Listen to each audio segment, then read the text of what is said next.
You're freezing in some crazy positions there, mate. Are we back to normal? Yeah, that looks all right. Hello and welcome to the Mind Games podcast, formerly known as Crossroads. We've recently changed it by popular demand. And I'm very excited this week because I'm speaking to a gentleman called McVicker. He's only 18 years old. He's from Manchester, England, but he's living in Australia. And he's been fighting in Muay Thai since he's 5 years old. He trains at his dad's gym, BeastMasters in Australia, which used to be in Manchester. He's got a couple of belts already. He's very experienced for his age, and he's a cool guy as well. So I'm very excited to chat to Mr. Max. Max, we've been having some technical difficulties, but I think we're all good now. Max, can you hear me, mate? Yes, I can. Yes. Here we go. How are you, mate? Yeah, I'm good. How are you? I'm really good, mate. So tell me a bit about Australia lockdown. It seems like you guys are kind of doing what you want. I've got a mate over there and I've seen him going to the beach. He seems to be having a great time. Like, what's happening? We're pretty much, so I'm in WA, so we're like in this little bubble away from the rest of the world. So I think at the moment there's like 6 people that still have coronavirus in the whole state. So there's more or less no cases left. So we're on our way back to life as normal now. Gyms are opening back up. It's been a nightmare not training, but now they're slowly bringing it back so that we don't end up a bit like some of the other countries that opened up early. Yeah. But, I bet it's good for you, obviously, because your dad's a trainer. Are you living with your dad? Are you doing a bit of training at home? Still at home. So we're basically, I think, it must be a bit harder for other people, but obviously my dad comes home from work, and so we'll just hold pads for each other. And we've just been ticking over at home. Obviously, it's not quite the same without the atmosphere of the gym and everyone there with us. But training at home, it's obviously helped a lot to have my dad around, have each other. So Yeah, I've seen some videos on Instagram, obviously. Did a bit of reading as well. And do you do a bit of coaching with your dad at the gym as well as fighting? Yeah. So I normally coach the kids. And now some of the kids, we're getting to the point now, it's been a few years, so some of the kids are coming through to become part of the fighters, I guess. But as well, I do like to be able to help the other fighters, especially the ones that are, coming up from amateur fights into professional, and helping with a lot of the time their like mental side of it, with the nerves and the pressure that comes with being a fighter. So I like to be able to help with that side of things. How do you handle that yourself? Do you have like a kind of ritual you do before a fight? Do you do kind of any meditation, visualization, things like that? I think, to be fair, like, because I've done it for so long, it becomes routine, I guess. Like, so I think I've done it that many times now where it kind of just clicks into place. There probably is some sort of process that I go through, but I don't really like consciously do it anymore. It just happens. A lot of the time I'll sleep until about half an hour before I actually get in the ring. I'll sleep, get rubbed down with the Thai oil, shadow box and stretch, and then into my pads, gloves on, and then in the ring. So normally sleep for a lot of where the nerves will be. Yeah, and you've been doing it since you were 5, as you say. You've probably got a lot of set processes that you're obviously only 18 now, but that's 13 years. And you can see that, obviously, when I've watched your fights, kind of when I seen you miss a kick and you started laughing, and even when you threw him down, you gave him a little smile, and you look like you had a lot of fun in there. Definitely don't strike me as a guy who's nervous and all bunched up, and kind of you feel like you're having a lot of fun. Was there a time, do you remember as a kid, where you would get nervous before, or have you had any fights where you're kind of a bit shaky going in? I think obviously when I was a kid, I think there was a stage where I went through nervous, because when I started, I was too young to understand what like a big fight was, or like when I should be nervous kind of thing. So I just did it because I enjoyed it and it was fun. And then I started going to like the British Championships and the English Championships, wherever we went to. and I'd see like, you know, there's belts available and there's accomplishments, things to be won. And so I'd started to get nervous, and then that was probably about stage from when I was like 8 through to about 13, 14. And then I learned to control that kind of nervousness and turn it into like excitement and just like, you know, anticipation rather than just letting those butterflies get to you. So yeah, they do say that it is the same kind of chemical thing that's going on in your body when you do get anxious and when you get excited. So I've heard that a lot from people, that if you do kind of try and think positively, you can almost turn that into extra energy, extra fuel in the tank, rather than letting it eat you away and distract you. Yeah, definitely. Was that something you got taught, or was that something you just kind of got to the point where you were so nervous and you're like, right, I need to start thinking positively?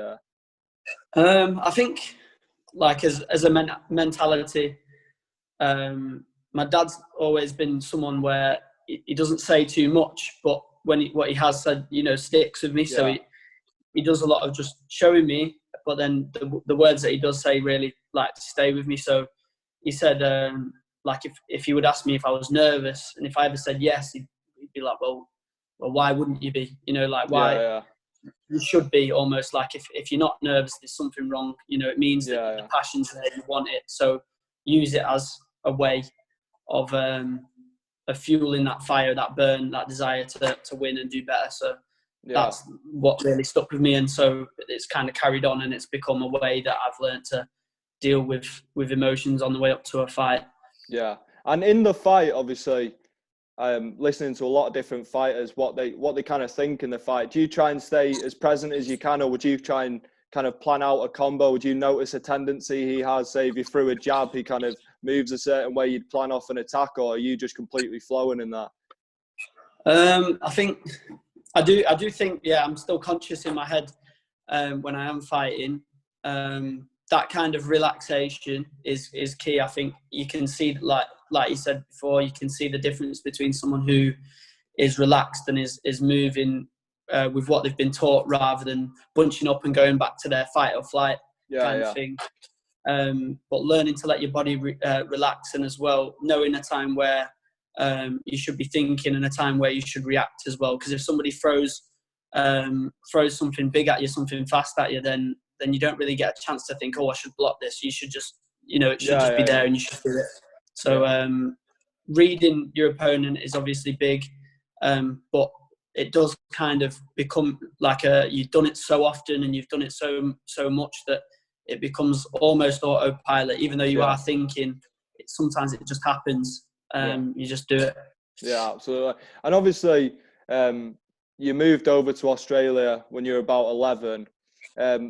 When you were joining a new school, obviously that's quite an intimidating time for a lot of kids. Obviously going to a completely different country on the other side of the world. Did your ability to fight and kind of the discipline you got taught from your dad and fighting, and obviously the self-confidence you have in yourself that you can protect yourself, did that help going into a new school, or was it still kind of as intense as normal? Yeah, I think in everything I do, to be fair, it's made me kind of who I am almost. So like if I it's hard to tell, because if I hadn't done Muay Thai, I'd be a different person. So like some people are able to say, well, I was like this before and I was like this after, but because I've done it since such a young age, like it's always been who I am. But I think without that kind of confidence and that self-belief and all the good things that come with being able to defend yourself, and the drive, the motivation that comes with sporting and having a passion, it definitely helps me in everything I do, even now, like having the confidence to speak to people that you've not met before and stuff like that. So yeah, it definitely helped when moving into a new place, a new school, for sure. It's interesting you say that, because obviously you started when you were 5. As you say, you've had that confidence your whole life, and obviously your dad being a martial artist would have implemented a lot of the morals he has and a lot of the kind of knowledge. I started kickboxing when I was about 12 or 13, and it was after I got beaten up. Actually, I went to a party and I got cracked a couple of times, and with another one of my mates. And I remember the feeling after it. I was walking home and my jaw felt like it was on the other side of my face. And I thought, you know, I never want to be in that situation again where I didn't know how to react. I didn't know how to defend myself. And it was a very weakening feeling. And you do have the mix with the fighters. Obviously, I'm not a pro fighter. I love martial arts, but you see some of them got bullied when they're younger. Some of them had a time where they got beaten up and then they thought, I need to do it. And then some like yourselves come from a martial arts family and kind of grow up in that environment. What's it been like kind of coaching the kids for you? Like you mentioned before, obviously you're only 18 yourself. I bet it's a big help to them having a young guy like yourself not too far along from where they are now. Yeah, I think what I really like to see is like my oldest two boys who have been with me the longest, Jack and Kyle, looking at them starting to achieve things that I achieved when I was their age. So Kyle's only 2 years younger than me, he's 16, and Jack is just turned 15, I think. So like seeing them two now, Jack's been really busy up until this happened. Are we still there? Yeah, we're good. Until this happened, Jack's been really busy fighting, training and everything. And Kyle just went and took an MTA national title. Wow. So being able to see them achieve things that I had achieved when I was around their age as well is huge. And I think like being able to share like a mentality with them that like I had, because I guess it's hard to pass that down when there's such a big age gap, to be able to have someone and still being able to relate to them like as a mate as well. Like I'm young enough to have a little laugh with them and stuff like that. So I think it is great, and it's awesome to do. Like it's real good fun, like to do it, and it gives you almost the same satisfaction of achieving yourself. To be able to see them achieve stuff like that, it's brilliant. It's awesome to do. I love it. Yeah. And obviously you're only 18 now. Is the drinking age in Australia 18? Yeah. Are we the same? Did you have a shoey on your birthday? You're a big drinker. Has that been tough, obviously, being legal and being able to go out with your mates? Has it kind of impacted how disciplined you are at all, or did you kind of get prepped for that? When I turned 18 June last year, and I was actually in camp for my first fight as an adult. Wow. So I did go out clubbing, but I went out completely sober. Really? Me and my friends all got a party bus up there, but I was drinking water the whole night, and I was back at home and I was training the next day. So I'm not perfect and never been out and so on, but try and keep, you know, some sort of discipline and try to keep myself in line, because I try to look at myself as a professional athlete. Yeah. And letting myself go like that wouldn't be ideal for my career, you know, since it's what I want. Yeah. Did you notice a shift? Obviously, when you turn 18, there's the attraction to drinking, but even when you're 15, 16 and kind of, you know, girls come into your life, you know, you start hanging around with your mates a bit more, you have a bit more freedom. Did that have any effect on you? Did you have any times where your dad had to sit you down and be like, listen, you're slacking a bit off here? I think, to be fair, my dad was my mum definitely was the other way. So like my dad has always been pretty sure that he's never wanted to push me in any way to go, you know, towards or away from fighting or any sort of thing that I'm passionate about. So he lets me decide those things for myself. My mum definitely was swinging more the other way. She was like, I think at one point she was a bit worried that I wouldn't get the same experience as a normal teenager. Yeah. You know, get to have I don't know, normal things that teenagers would have.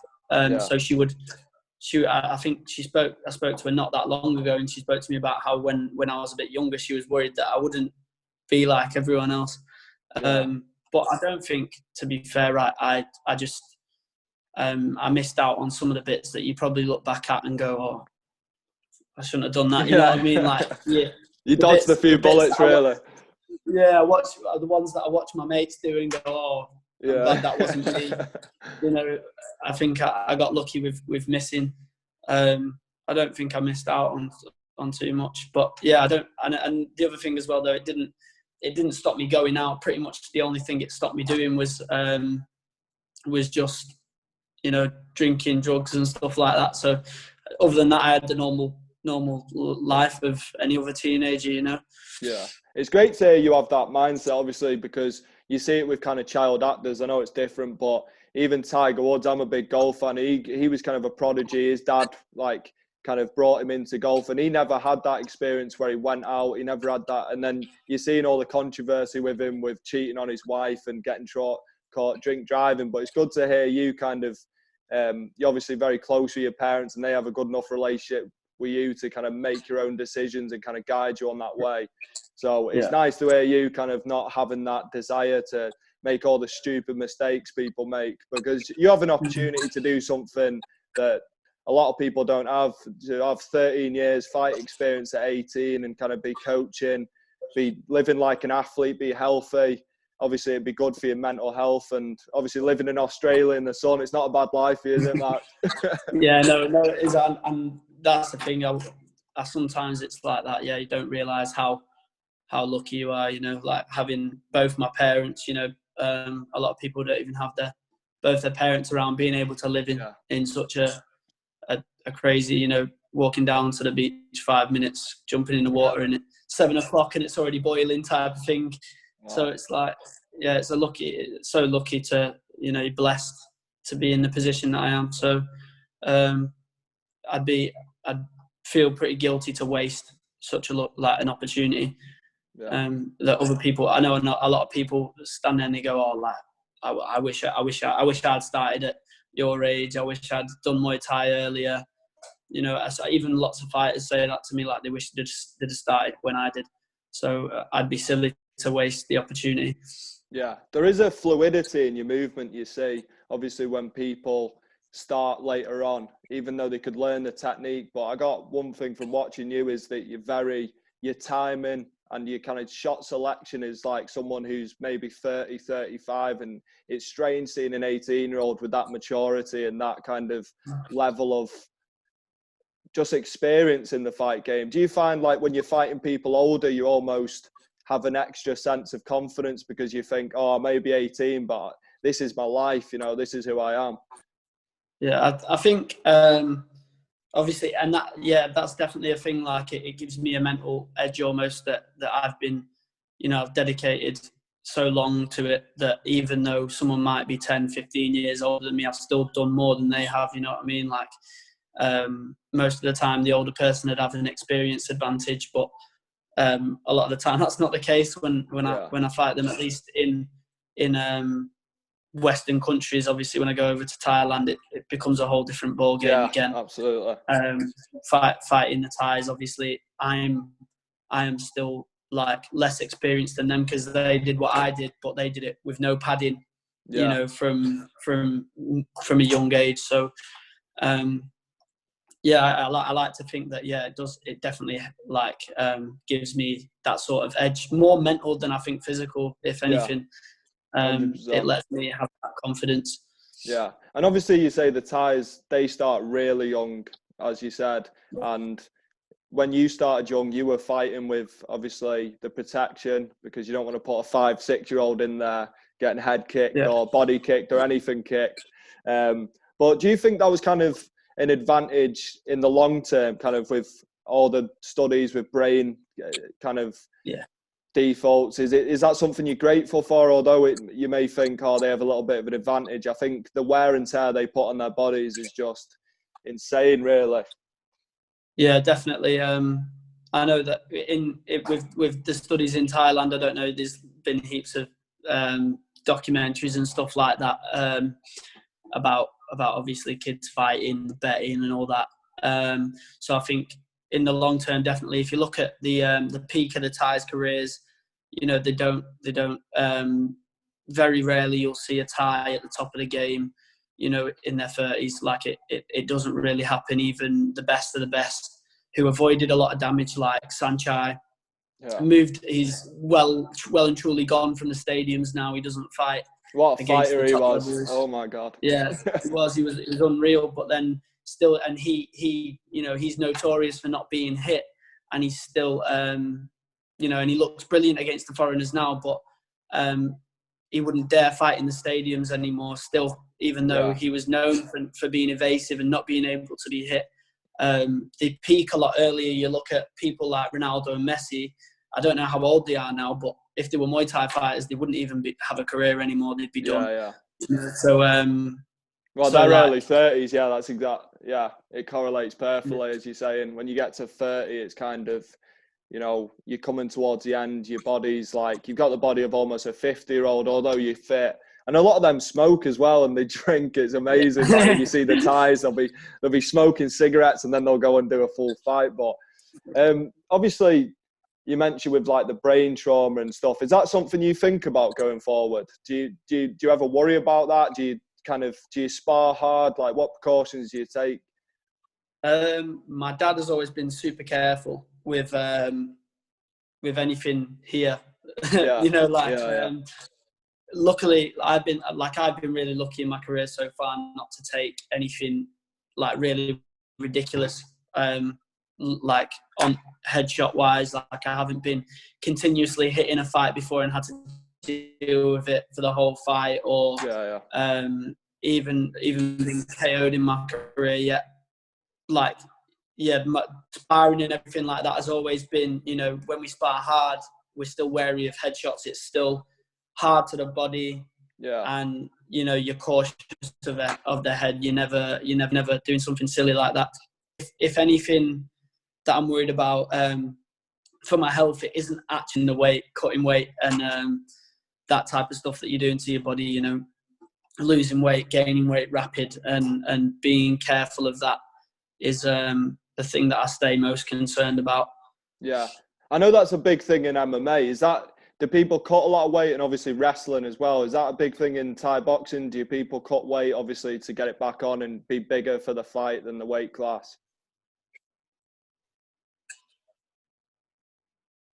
Yeah. So at the moment, there's like a real worldwide, to be fair, about the health of fighters who obviously cut weight. I think it's probably exactly the same as what happens in MMA. People debate, well, people shouldn't be cutting weight, but then a lot of people turn around and say, well, if this person cuts weight, say from 70 kilos to 60, and then this guy walks around at 60, but maintains his weight and fights at the weight he's normal at, then you've got a guy who can go into the fight 69 kilos with 9 kilos advantage on him, and you should see the difference in size between a fighter at 60 and 70. It's absolutely crazy. So it's balancing, health in the long term versus winning that fight. And it's a big thing that goes on now. I think a lot of us are now looking into nutritionists and stuff like that, doing it the healthiest way possible. Is the way I look at it. I thought, to be fair, like I like to think I know a bit about nutrition and stuff like that, but now I'm getting to the point in my career where I'd like to just hand it over to a professional. And have them deal with it, because I know that then my health is looked after, and it's one less thing I have to worry about in my camp as well. Absolutely. And you mentioned MMA there. We had a brief chat about it before we got cut off before. I'd love to see you kind of step into MMA, a specialist like yourself. I think your style would work well, and I think you'd cause a lot of MMA fighters problems with your level of striking. Would you ever kind of delve in? Have you done any grappling? Is it something you thought about for the future with the amount of money, seeing what Connor's doing and, John Jones? I think there's a lot yet to achieve in Muay Thai. Like where I am at the moment is just not even in the same ballpark of where I want to be when I get to maybe the end of my Muay Thai career.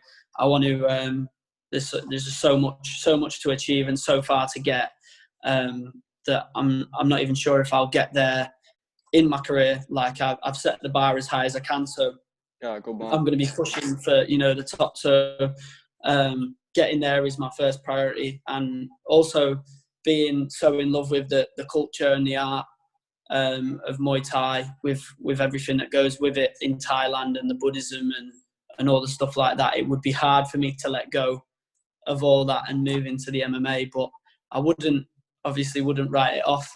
Obviously the money's a nice touch on top as well, so who knows? I guess there's no point writing yourself off for something that could be in the future.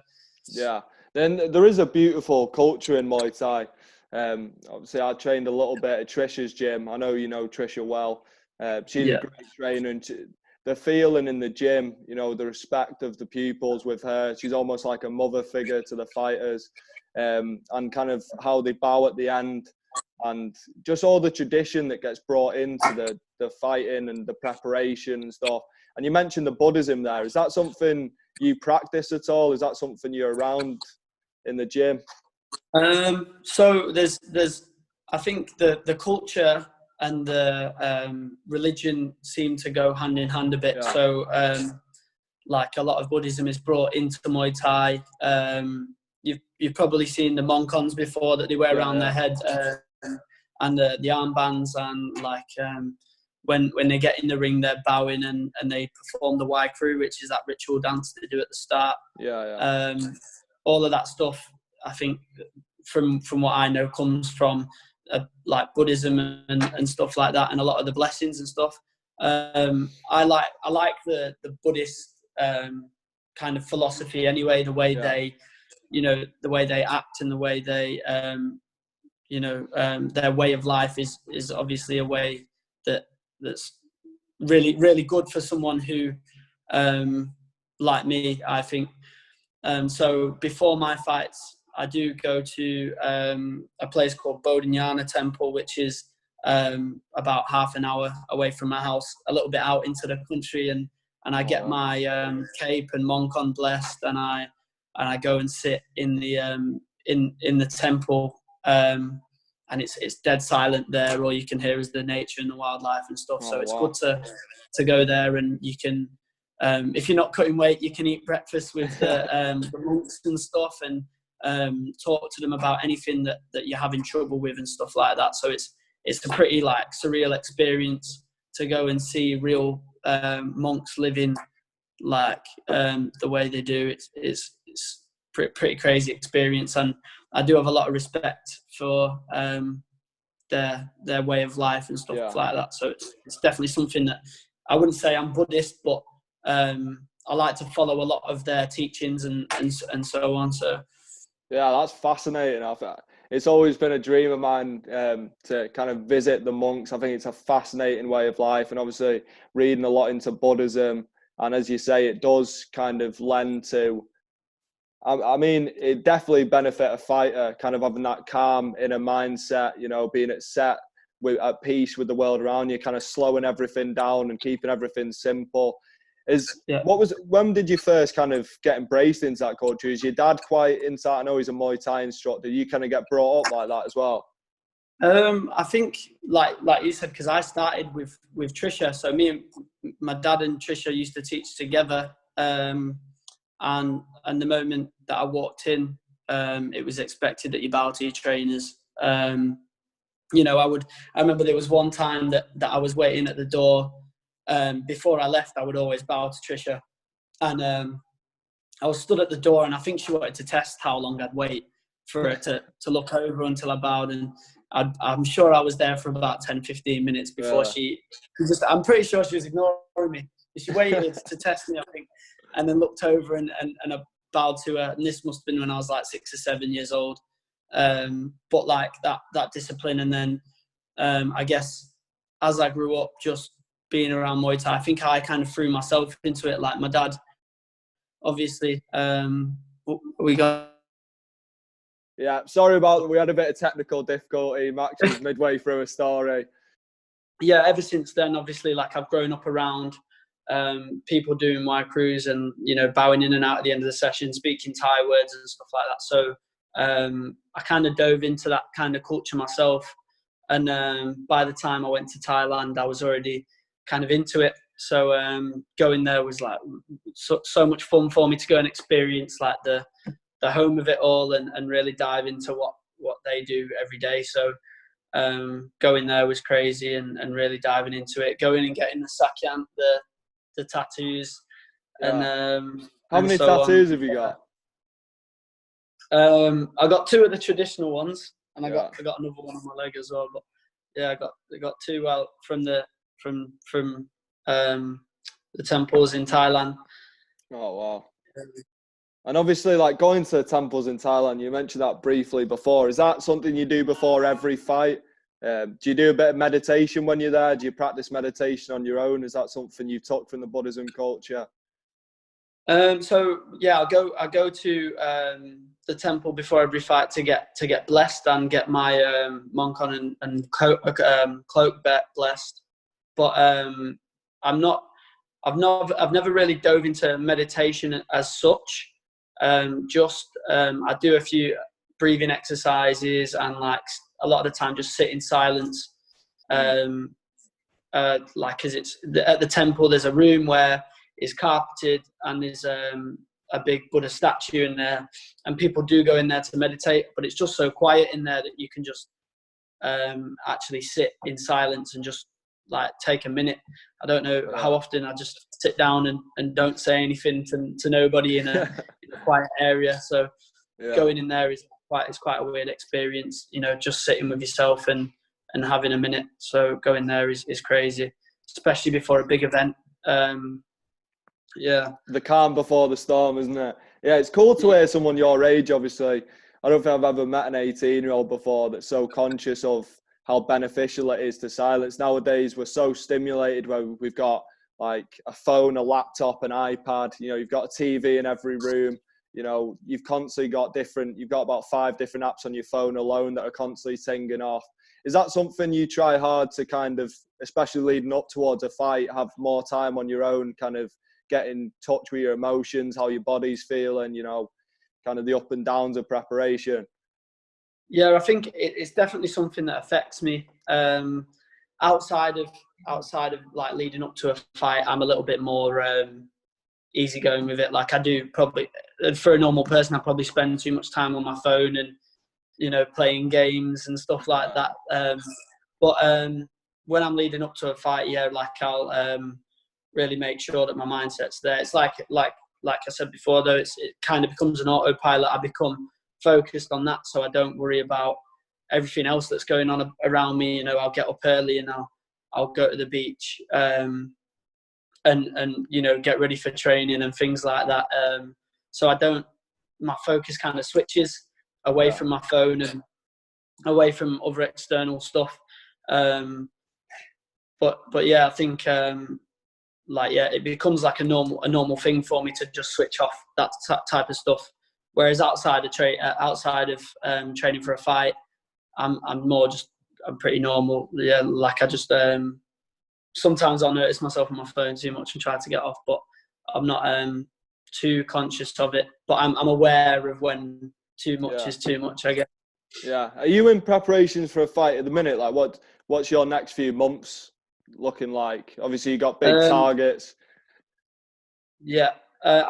So the plan was a bit different to what it is now. So I actually had a fight coming up at the next Muay Thai Grand Prix. We had that was set for July, I think.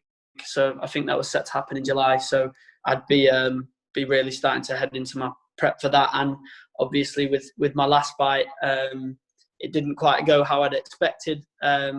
I dislocated my knee in the first round. Was that the tag team one? I seen that. Yeah, that was the tag team one, and I fell a bit awkward on my leg, dislocated my knee, and that was the end of that one. So, what happened after that? We weren't sure when I was going to be back, if I could even fight anymore. Like we were worried until we went and got the the X-rays and so on. So when I realised I could get back, my main focus was just get my knee right.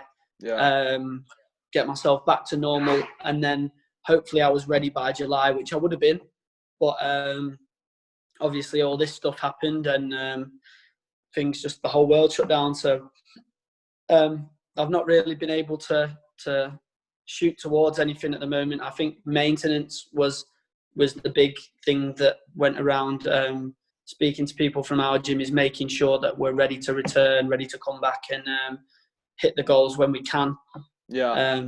It was definitely a different mental test to anything else, because it's not like any other situation. You know what I mean? It's not like there's any reason for you to be sitting around and not pushing towards anything. Yeah.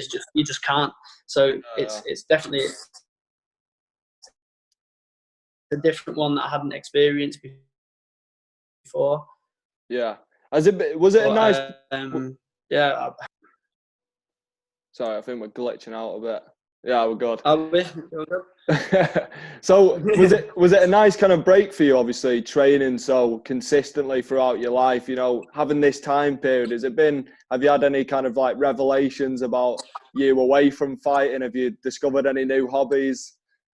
I think it might have been if I had had that fight and, you know, won KO and come out, you know, but even come out like with winning scars, you know, like winning bruises, winning cuts, anything, as long as you'd come out and you'd fought really well and had a real good end to your preparation.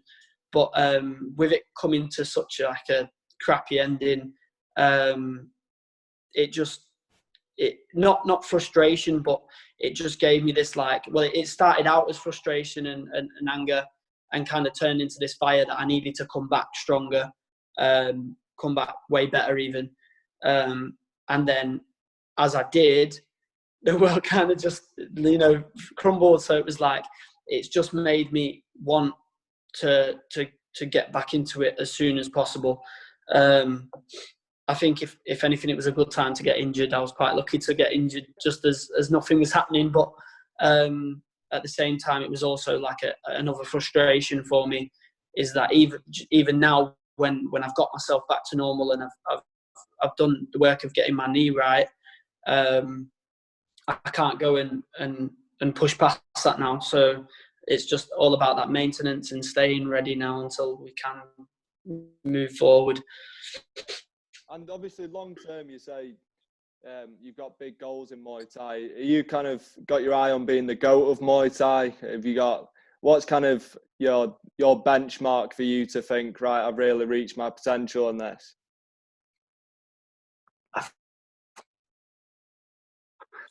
Obviously, the greatest of all time is always going to be like really, really hard to achieve, and it's up the top 1%. I think definitely I would like to be, this is like the top of my goal is to be the best foreigner, the greatest foreigner of all time.